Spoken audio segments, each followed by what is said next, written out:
അങ്ങനെ ഒരു ഈദും വിഷുവും ഈസ്റ്ററൊക്കെ ആയതുകൊണ്ട് ഞങ്ങൾക്ക് വീണ്ടും ലീവ് കിട്ടിയിട്ടുണ്ട്. അപ്പോൾ ഈ തവണ ഞാൻ നാട്ടിലേക്ക് പോകുന്നത് ഒരു കുഞ്ഞ് സർപ്രൈസും കൂടി ഉണ്ട്.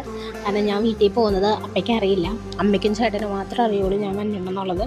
അപ്പം ഞാനും എൻ്റെ ഫ്രണ്ട്സും കൂടി ആദ്യം കുറച്ച് ഫുഡ് കഴിക്കാൻ, മന്തി കഴിക്കാൻ വേണ്ടി പോയി. ഞാൻ കഴിച്ചില്ല, ഞാൻ ജസ്റ്റ് ഒരു ജ്യൂസ് മാത്രമേ കുടിച്ചുള്ളൂ.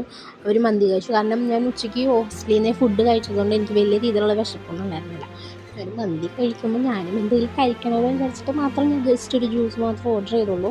അങ്ങനെ ട്രെയിനിലൊക്കെ കയറി ഒരു വെളുപ്പിനൊക്കെയാണ് ഒരു വെളുപ്പിനൊക്കെ ആയപ്പോഴേക്കും ഞാൻ വീട് എത്തിയിട്ടുണ്ടായിരുന്നു. അപ്പോൾ ചേട്ടനാണ് എന്നെ പിക്ക് ചെയ്യാൻ വന്നിട്ടുണ്ടായിരുന്നത്.